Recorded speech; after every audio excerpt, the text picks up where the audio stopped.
오늘 하나님의 말씀은 마태복음 5장 21절에서 26절까지의 말씀입니다. 옛사람에게 말한 바 살인하지 말라.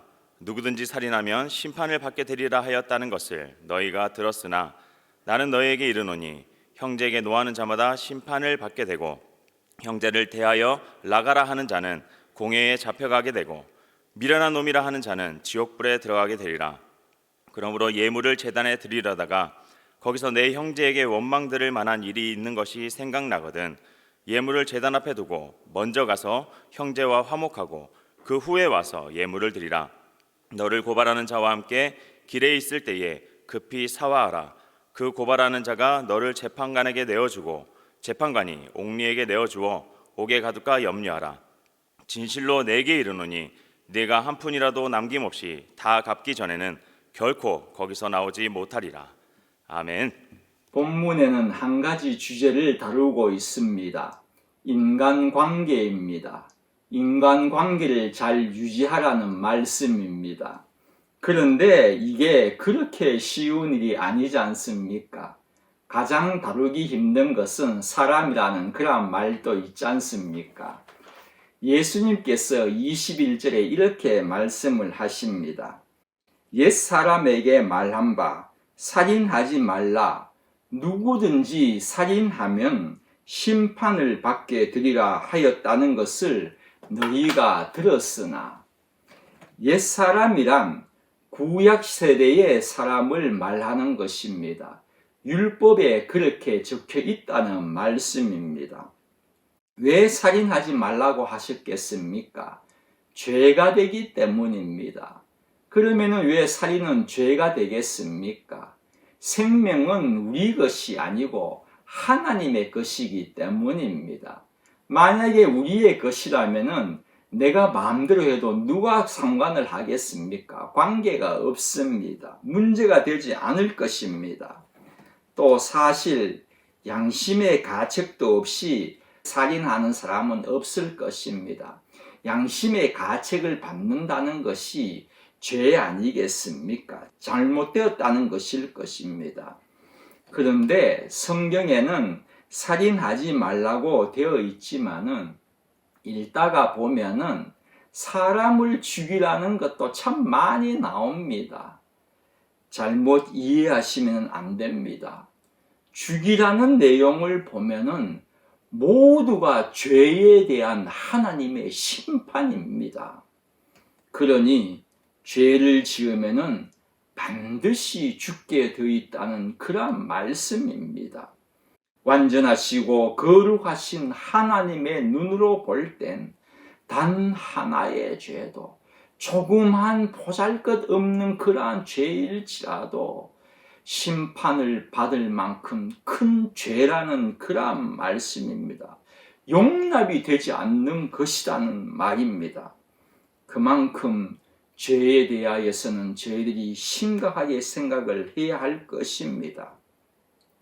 살인자는 심판을 받는데 심판받는 것은 살인자뿐만이 아니라 주님이 예를 드신 것이 22절 말씀입니다.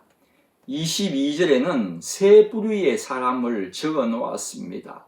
첫 번째는 형제에게 노하는 자입니다. 지금 예수님이 하시는 의도는 그것입니다. 앞절에서 살인하면 심판을 받는다고 하셨는데 살인만이 아니라 심지어 형제에게 노하는 자도 심판을 받는다고 그렇게 말씀하신 것입니다.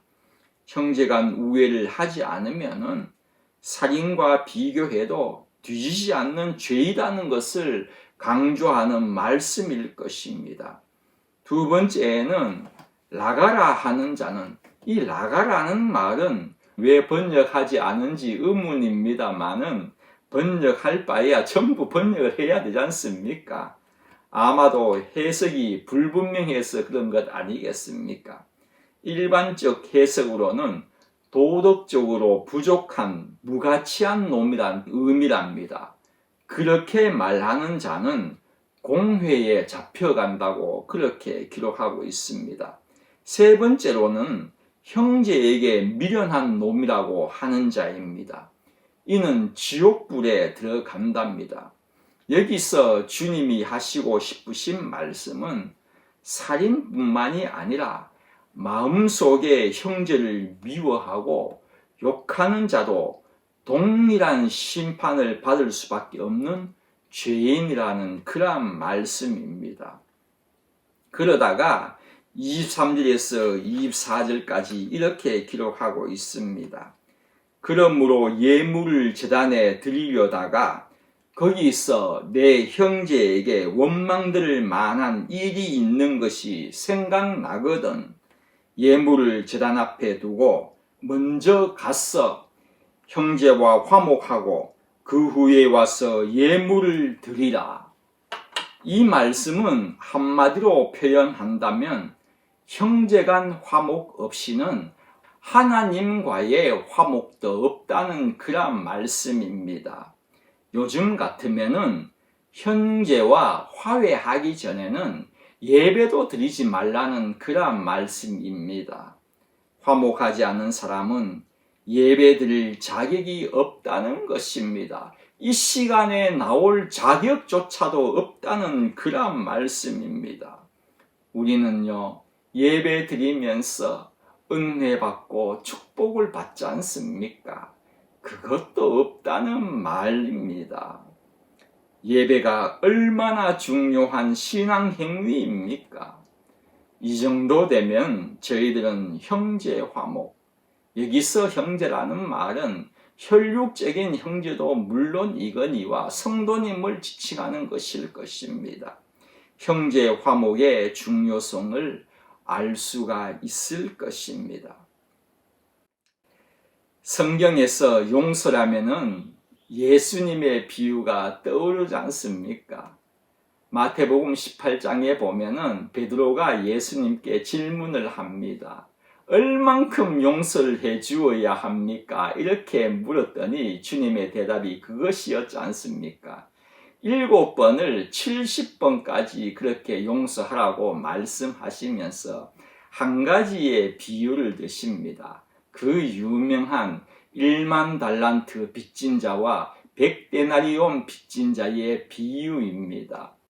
주인이 1만 달란트 빚진 자에게 너무나도 불쌍하여서 전부 다 탕감하여 주었는데 그 탕감받은 1만 달란트 빚진 자는 자기에게 빚진 자 100데나리온 빚진 자에게는 찾아가서 목을 조으면서 빚을 갚으라고 그렇게 말하지 않습니까? 1만 달란트의 빚이란 어느 정도인가? 여러 사람들은 그것을 계산하기도 합니다마는 간단합니다. 한마디로 말하면은 갚을 수 없다는 것입니다.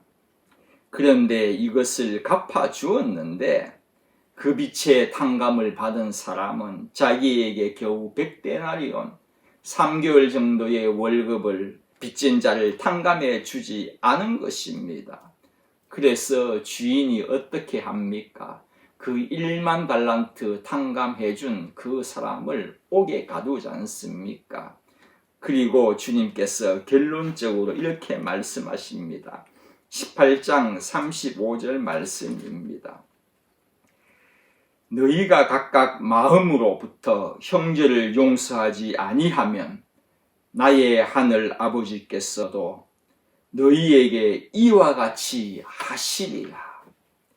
성도 여러분, 우리가 형제를 용서하는지 안 하는지를 보고 계시는 분이 계신다는 그러한 말씀입니다. 용서하는 것이 쉽습니까? 맞습니다. 어렵습니다. 힘듭니다. 정말로 어떤 상대는 정말 어렵죠. 누구나 자기의 잘못이나 실수에 대하여서는 용서받기는 좋아하지만은 용서하는 것은 정말로 싫어할 것입니다. 힘듭니다. 얼마 전 한 피해자의 어머니가 용서 못해 제대로 처벌해 달라는 그러한 내용의 글을 읽은 적이 있습니다. 내용은 그것입니다. 자신의 아들이 친구한테 폭행을 당해가지고 결국 나중에는 자살하였답니다. 그래서 구형을 내렸겠죠. 그런데 그 어머니가 뭐라 하면은 그들이 미성년자이라고 결코 형을 감해주지 말아 주십시오. 그렇게 말을 한 것입니다. 이해가 되지 않습니까? 가장 사랑하는 아들을 죽였는데 어느 누가 그것을 용서할 수가 있겠습니까? 이러한 내용의 글은요, 정말로 부지기수입니다.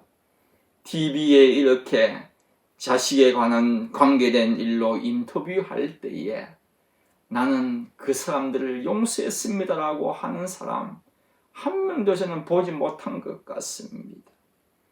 용서는 어렵습니다.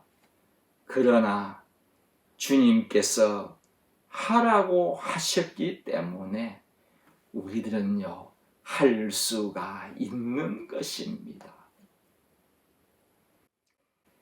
용서라는 것은 용서하는 만큼 나에게는 손해본다는 생각이 들 수도 있을 것입니다.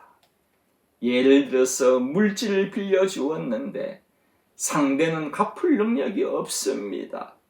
그를 용서해 주면은 그 받지 않은 만큼 손해를 보는 것이 되지 않습니까? 그러나 그 빈 곳을 손해본 것을 말씀대로 우리가 행하면은 분명합니다. 하나님께서 채워주실 것입니다. 엘리야와 사르밧 과부의 일을 여러분들은 기억하실 것입니다. 엘리야가 시돈 땅에 있는 사르밧 과부의 집에 유하게 되지 않습니까?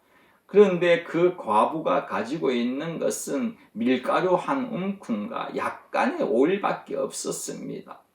그래서 엘리야가 그것 가지고 떡을 만들어서 나한테 먼저 주라고 그렇게 말하지 않습니까? 이 장면을 읽으면서 많은 사람들은 참 엘리야 너무하다. 어떻게 자기만 생각하나? 그럴 수가 있나 선지자가? 그렇게 생각하시는 분들도 꽤 많이 있을 것입니다. 그런데 성경을 자세히 읽어보시면요, 하나님께서 그렇게 시키셨습니다. 엘리야가 그렇게 한 것이 아니고요. 그 결과 성경은 이렇게 기록하고 있습니다. 열왕기상 17장 말씀입니다. 16절 말씀. 여호와께서 엘리야를 통하여 하신 말씀같이 엘리야가 말한 대로 되었다는 것이 아닙니다. 하나님께서 하신 말씀대로 되었다는 것입니다. 어떻게 됩니까? 통의 가루가 떨어지지 아니하고 병의 기름이 없어지지 아니하니라. 무슨 말씀입니까? 하나님께서 계속적으로 채워주셨다는 것입니다. 왜요? 말씀대로 행하였기 때문입니다. 성도 여러분, 내가 용서하면 그만큼 손해보는 것 같지만 말씀대로 행하셨기 때문에 하나님께서 채워주실 것을 믿습니다. 내가 용서도 하지 않고 그 사람을 내 가슴에 꽉 채워가지고 있는 것보다도 힘들지만 말씀이니 어렵지만 내가 그 사람을 내 가슴에서 비우신다면 하나님께서 분명히 채워주십니다. 기쁨으로 채워주실 것입니다. 용서함으로 물질적으로 손해보시는 분이 계십니까? 하나님이 채워주실 것입니다. 하나님이 채워주시는 것이 나의 노력으로 끝까지 받아서 나의 창고를 채우는 것보다는 더 값진 것이 된다는 것을 믿으시기 바랍니다. 물질적으로나 마음으로나 용서해주고 용서받은 우리 성도님들 모두가 한자리에 모여서 하나님께 예배 드릴 때에 무슨 말입니까? 말씀대로 행한 저희들이 주님 앞에서 이곳에서 예배 드릴 때에는 하나님께는 가장 감격스러운 순간이 되실 것입니다. 그러한 주님의 음성이 들리는 것 같습니다. 용서하는 것 참 힘들지, 어렵지. 그러나 내가 한 말이라고, 말씀이라고 지키려고 노력하는 것 보니 고맙다. 주님의 따스한 이 음성은 저에게는 들립니다. 여러분들 귀에도 들리시기를 바랍니다. 우리 자녀들이 말씀 안에서 바르게 살 때에 얼마나 고마움을 느낄 때가 있지 않습니까? 마찬가지입니다. 하나님의 자녀된 우리들이 우리 하나님께서 우리에게 고마워하시는 그 모습,